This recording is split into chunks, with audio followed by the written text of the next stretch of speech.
नमस्कार विद्यार्थी मित्रांनो. आज आपण पुढचं प्रात्यक्षिक पाहणार आहोत. प्रात्यक्षिकाचं नाव आहे जैविक कीड व्यवस्थापन.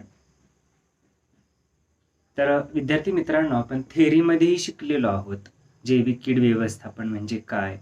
तसंच जैविक किडीचे जे प्रकार आहेत किंवा मित्र किडींचे प्रकार, तसं त्याच्यामध्ये जैविक रोग व्यवस्थापन ही आपण शिकलेलो आहोत. तर पाहूया प्रात्यक्षिक जैविक कीड नियंत्रण. तर विद्यार्थी मित्रांनो, पिकावरती वेगवेगळ्या किडींचा प्रादुर्भाव झालेला दिसून येतो. तर या वेगवेगळ्या किडीच्या नियंत्रणासाठी जेव्हा आपण मित्र किडींचा वापर करतो किंवा जैविक घटक वापरून या किडीचं नियंत्रण करतो, त्याला जैविक कीड नियंत्रण असं म्हटलेलं आहे. त्याच्यामध्ये आपण परोपजीवी कीटक, परभक्षी कीटक किंवा जैविक रोगजंतू याचा वापर आपण करत असतो. जे या पद्धती अवलंबणं म्हणजे जैविक कीड नियंत्रण. जे हे प्रात्यक्षिक करण्यापाठीमागील जी काही उद्दिष्टे आहेत ती म्हणजे आपल्याला जैविक कीड नियंत्रण करता येणं गरजेचं आहे किंवा त्याच्या पद्धती आपण शिकणं, तसंच पर्यावरणाला पूरक असणारी जैविक कीड नियंत्रण पद्धती अंमलात आणणं, तसंच जैविक कीड नियंत्रणातील वेगवेगळे जे उपाय आहेत किंवा वेगवेगळ्या ज्या इतर पद्धती आहेत किंवा ते जे घटक आहेत ते कसे वापरायचे, तर याचाही आपल्याला या ठिकाणी ही कौशल्य अंगी येण्यासाठी, ती कौशल्य समजण्यासाठी जैविक कीड नियंत्रण हे प्रात्यक्षिक करणं गरजेचं आहे. जे या जैविक कीड नियंत्रणासाठी आपल्याला साहित्याचा जर आपण विचार केला तर ट्रायकोडर्मा जैविक बुरशी, त्याच पद्धतीने परोपजीवी जे कीटक आहेत जसं लेडी बर्ड बिटल आहे, कानोबाद्रा आहे, डिफा एफिडोहोरा आहे, असे जैविक घटक आपल्याला आवश्यक असतात. त्याच पद्धतीने वेगवेगळ्या ज्या पिकाच्या बिया आहेत, रोपं आहेत, तर त्यांची सुद्धा या ठिकाणी आवश्यकता आहे, जेणेकरून आपल्याला त्याच्यावरती हे प्रात्यक्षिक कार्य करता येईल. तर सुरुवातीला आपण या जैविक घटकाचे किंवा जैविक कीड नियंत्रण पद्धतीचे त्याच्यामध्ये जे 2 प्रकार आहेत ते या ठिकाणी पाहणार आहोत. तर पहिला प्रकार आहे परोपजीवी कीटक आणि दुसरा प्रकार आहे तो म्हणजे परभक्षी कीटक. तर परोपजीवी कीटक म्हणजे एका कीटकावर जगणारा दुसरा कीटक, त्याला परोपजीवी कीटक म्हणतो आपण. जे तो कीटक त्या कीटकांच्या शरीरावर राहून स्वतः जीवन जगतो, त्याला परोपजीवी कीटक म्हणतो आपण. आणि दुसरा जो प्रकार आहे या जैविक किडीचा तो म्हणजे परभक्षी कीटक. जे परभक्षी कीटक म्हणजे एखादा कीटक आपल्या किंवा दुसऱ्या कीटकाला जेव्हा तो खाऊन टाकतो, त्याला भक्ष्य बनवतो किंवा त्यावर आपली उपजीविका करतो, त्याला परभक्षी कीटक असं म्हटलेलं आहे. म्हणजे डायरेक्ट खाऊन टाकणं, तो म्हणजे परभक्षी कीटक. आणि त्या कीटकांच्या शरीरावरती राहून जीवन जगणं, त्याला परोपजीवी कीटक असं म्हणतो आपण. तर या परोपजीवी कीटकाचे काही प्रकार दिलेले आहेत मित्रांनो, काही व्याख्या दिलेल्या आहेत. सुरुवातीला उदाहरणं आहेत बघा. हे कीटक यजमान कीटकापेक्षा निश्चितच लहान असतात, परोपजीवी कीटक, आणि ते एकाच अवस्थेमध्ये परोपजीवी असतात. आता यजमान कीटक म्हणजे काय, तर ज्या कीटकांच्या शरीरावरती हा परोपजीवी कीटक राहणार आहे तर त्याला यजमान कीटक असं म्हटलेलं आहे. तर हा यजमान कीटक थोडक्यात मोठा असतो आणि परोपजीवी कीटक हा लहान असतो. हा परोपजीवी कीटक लहान असल्यामुळेच यजमान कीटकांच्या शरीरावर राहून तो जीवन जगतो, म्हणून त्याला परोपजीवी कीटक असं म्हटलेलं आहे. तर हे कीटक यजमान कीटकांच्या शरीरावर अथवा शरीरामध्ये राहून त्यांना हळूहळू खातो आणि या कीटकांचा जीवनक्रम पूर्ण होण्यासाठी या यजमान कीटकांची आवश्यकता असते. आता जीवनक्रम म्हणजे काय, तर त्यांची ज्या काय अंडी असतील, अळी असतील, प्रौढ, पतंग हे ज्या अवस्था आहेत, तर त्या अवस्था या यजमान कीटकांच्या शरीरावरच पूर्ण होतात. तर असे जे कीटक आहेत ते म्हणजे परोपजीवी कीटक. उदाहरणार्थ दिलेलं आहे, बोंड अळीच्या अंड्यावरील आंतरपरोपजीवी ट्रायकोग्रामा म्हणजे ट्रायकोग्रामा चिलोनिस हा बोंड अळीच्या अंड्यावरील आंतरपरोपजीवी म्हटलेला आहे, म्हणजेच हा परोपजीवी कीटक आहे. त्यानंतर या परोपजीवी कीटकांचे काही प्रकार दिलेले आहेत. तर पहिला प्रकार आहे तो म्हणजे परोपजीवी कीटक, जे एका यजमान कीटकावर जगणारा, त्यांच्या शरीरावर राहून उदरनिर्वाह करणारा असा जो कीटक आहे त्याला परोपजीवी कीटक असं म्हटलेलं आहे. आणि दुसरा प्रकार आहे तो म्हणजे परपराश्रयी कीटक.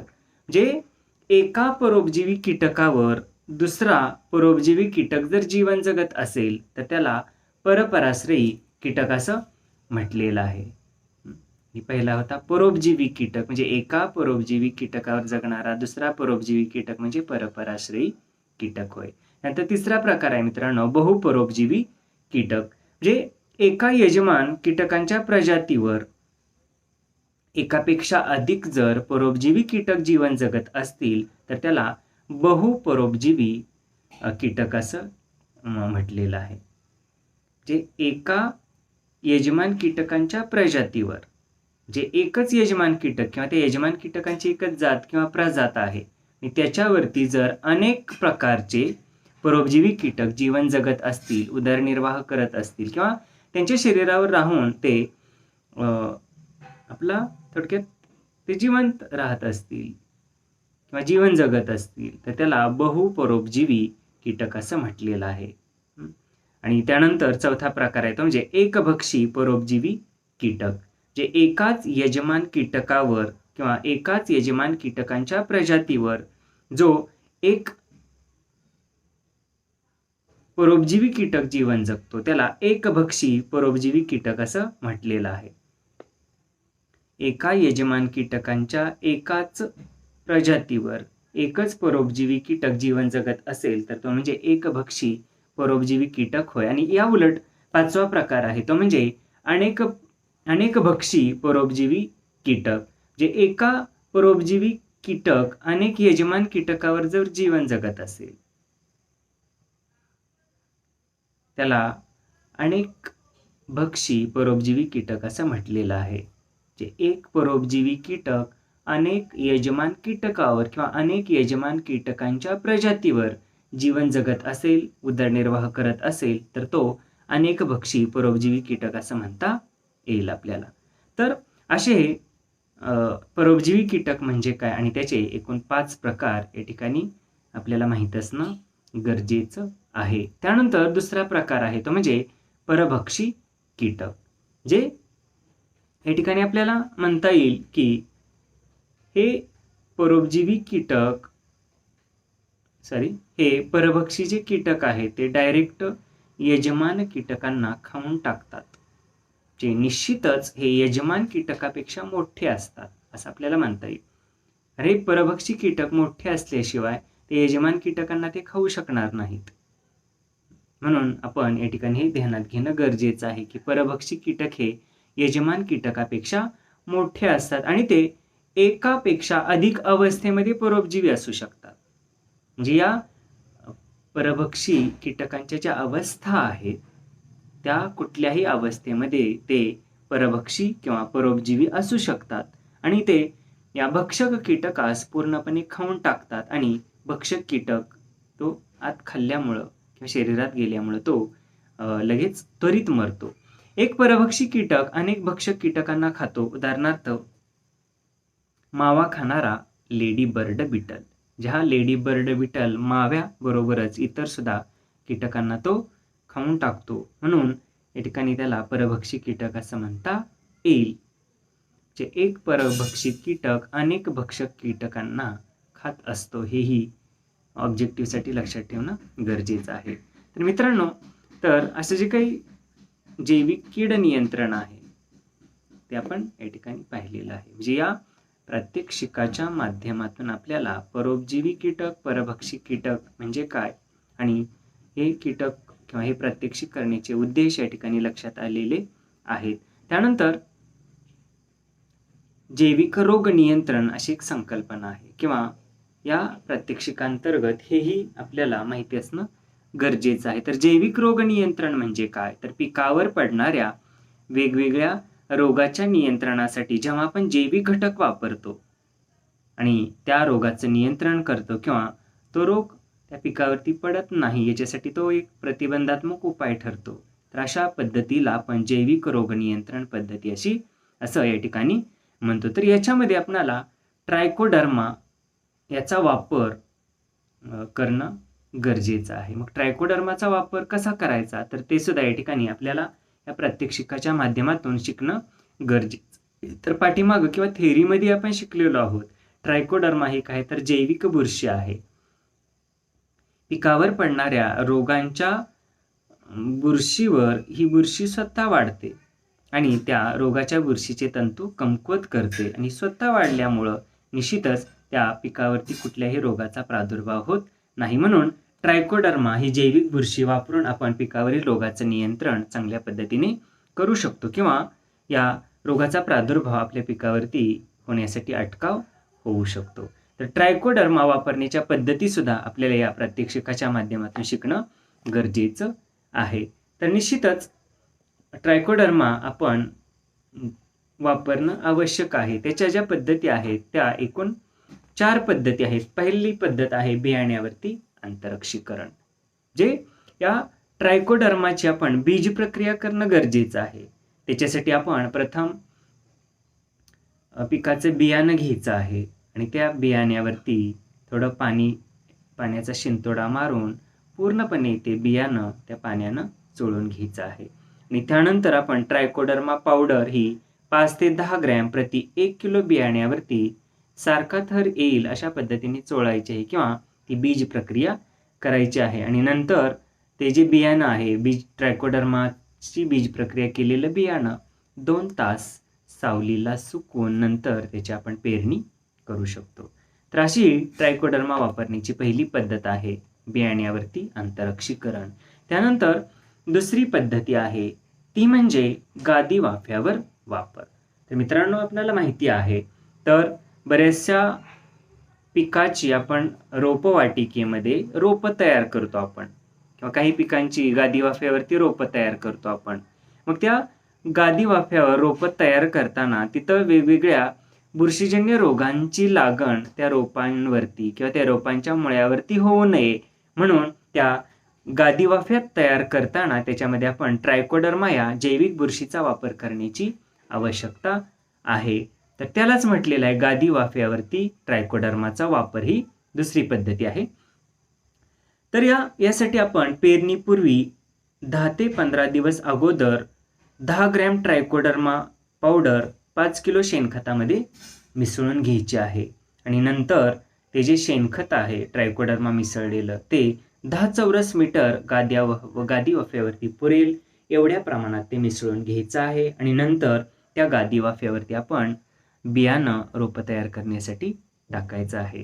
तर अशी ही पद्धती आहे जे बियाणं पेरणीपूर्वी गादी वाफे आपण ट्रायकोडर्मा टाकलेल्या शेणखताने त्या ठिकाणी तयार करायचे आहे जेणेकरून त्या जमिनीमध्ये असणारे रोगाची जी काही बुरशी आहे तर त्या बुरशीचा प्रादुर्भाव या बियाण्यापासून तयार केलेल्या रोपांच्या मुळ्यावर होत नाही आणि निश्चितच ती रोपं निरोगी राहण्यासाठी मदत होते. त्याच पद्धतीने मित्रांनो तिसरी पद्धती आहे ट्रायकोडर्मा वापरण्याची ती म्हणजे लागवडीपूर्वी जमिनीत वापर. जे लागवडीपूर्वी जमिनीत वापर म्हणजे काय तर जमिनीची मशागत किंवा जमिनीमध्ये पेरणी करण्या अगोदर किंवा जमिनीमध्ये रोपांची लागवड करण्या अगोदर त्या मोकळ्या जमिनीमध्ये ट्रायकोडर्माचा वापर करणं त्यालाच लागवडीपूर्वी जमिनीत ट्रायकोडर्माचा वापर करणं अशी पद्धती असं म्हटलेलं आहे त्याला. तर त्याच्यासाठी मित्रांनो आपण 5 किलो ही ट्रायकोडर्मा जैविक बुरशी घ्यायची आहे आणि ते 50 ते 100 किलो चांगल्या कुजलेल्या शेणखतामध्ये एकजीवपणे मिसळून घ्यायचे आहे आणि ते शेणखत किंवा ते जे चांगलं कुजलेलं शेणखत आहे ते 8 ते 10 दिवस ओल्या कपड्याने आपल्याला झाकून ठेवायचं आहे जेणेकरून त्या ओलाव्यामुळं ट्रायकोडर्मा जैविक बुरशी त्या शेणखतामध्ये चांगल्या पद्धतीनं वाढते आणि नंतर असं जे शेणखत आहे ते आपण 1 हेक्टरसाठी वापरायचं आहे. जे ते जे 50 ते 100 किलो चांगलं कुजलेलं शेणखत आहे ट्रायकोडर्मा मिसळलेलं ते 2.5 एकर म्हणजे 1 हेक्टरसाठी आपण वापरू शकतो. आणि निश्चितच अशा शेणखताचा आपण त्या प्लॉटमध्ये वापर केल्यामुळं त्यामध्ये ज्या बियांची आपण पेरणी करणार आहोत किंवा टोकन करणार आहोत किंवा जी रोपं आपण त्या शेतामध्ये लावणार आहोत त्याच्यावरती जमिनीपासून किंवा बियाण्यापासून उद्भवणाऱ्या रोगांचा प्रादुर्भाव होत नाही. तर अशी ट्रायकोडर्मा वापरण्याची तिसरी पद्धती आपण या प्रात्यक्षिकामध्ये लक्षात घेतलेली आहे. त्यानंतर चौथी आणि शेवटची पद्धती आहे ट्रायकोडर्मा वापरण्याची ती म्हणजे रोपांच्या मुळ्यावरती आंतरक्षीकरण. सुरुवातीला पाहिला आपण बियावरती अंतरक्षीकरण म्हणजे बीज प्रक्रिया, आणि आताचा 5वा प्रकार आहे तो म्हणजे रोपांच्या मुळ्यावरती अंतरक्षीकरण किंवा त्यालाच रोपांच्या मुळ्यावरती प्रक्रिया असे आपण म्हणू शकतो. निश्चितच जी वेगवेगळी पिकं आहेत, उदाहरणार्थ कांदा म्हणूया, टोमॅटो म्हणूया, त्यानंतर फुलकोबी असेल, त्यानंतर मिरची असेल, वांगी असतील, तर अशा वेगवेगळ्या पिकांची रोपं अगोदर आपण रोपवाटिकेमध्ये तयार करतो आणि ती रोपं 30 दिवसाची किंवा साधारणतः 1 महिन्याची झाल्यानंतर त्या रोपांच्या आपण मुख्य शेतामध्ये पुनर्लागवड करत असतो. मग ती पुनर्लागवड करताना म्हणजे रोपं लागवडयोग्य झाल्यानंतर ती त्या गादी वाफ्यातून उपटल्यानंतर त्या रोपांच्या मुळ्यावरती आपण अंतरक्षीकरण करणं गरजेचं आहे. त्याच्यासाठी आपण 10 लिटर पाणी घ्यायचं आहे.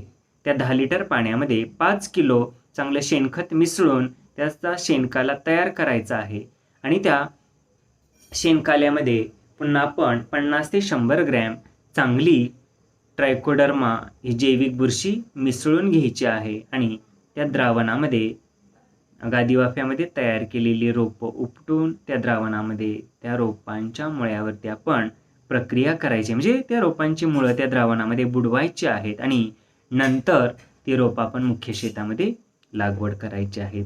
त्यालाच रोपांच्या मुळ्यावरती अंतरक्षीकरण करणं अशी पद्धती म्हटलेलं आहे. तर मित्रांनो, तर अशी ही जैविक पद्धतीने रोगनियंत्रण असे या ठिकाणी या प्रात्यक्षिकातील महत्त्वाचा भाग आहे. तर त्याच्यामध्ये आपण ट्रायकोडर्मा या जैविक बुरशीच्या वापरण्याच्या ज्या 5 पद्धती आहेत, 4 पद्धती आहेत त्या पाहिलेल्या आहेत. बियावरती अंतरक्षीकरण, गादी वाफ्यावरती वापर, लागवडीपूर्वी जमिनीत वापर आणि 4था प्रकार तो म्हणजे मुळ्यावरती अंतरक्षीकरण. त्यानंतर मित्रांनो, वनस्पतीच्या मुळ्याभोवती वाढ संवर्धक जीवाणूंचाही वापर आपण करणं गरजेचं आहे, जेणेकरून त्या वाढ संवर्धक जीवाणूमुळं रोगाचं उच्चाटनही होतं आणि त्याच्या जोडीला रोपांची किंवा पिकाची चांगल्या पद्धतीने वाढ होण्यासाठी मदत होते. निश्चितच या ट्रायकोडर्मा बुरशीप्रमाणेच वनस्पती किंवा वाढ संवर्धक जीवाणूंचाही आपण वापर करणं गरजेचं आहे आणि ते आपल्याला या प्रात्यक्षिकातून लक्षात येण्यासाठी मदत होते. त्याच्यामध्ये आपण किंवा या वाढ संवर्धक जीवाणूमध्ये आपण Pseudomonas fluorescens, Pseudomonas putida, Bacillus subtilis, Bacillus polymyxa अशा मुळाभोवती वाढ संवर्धक जीवाणूंचा वापर आपण करू शकतो. या वाढ संवर्धक जीवाणूच्या वापरामुळं जमिनीमध्ये असणाऱ्या किंवा पिकांच्या बियावरती असणाऱ्या ज्या काही रोगाच्या बुरशी आहेत, उदाहरणार्थ रायझोक्टोनिया आहे, पिथियम आहे, स्क्लेरोशियम आहे किंवा व्हर्टिसिलियम आहे, अशा हानिकारक रोगाच्या बुरशीचा नाश होण्यासाठी मदत होते आणि निरोगी पीक राहण्यासाठी किंवा पिकाचा रोगापासून बचाव होण्यासाठी मदत होते. तर मित्रांनो, तर अशा या वाढ संवर्धक जीवाणूंचा वापरही आपण करणं गरजेचं आहे.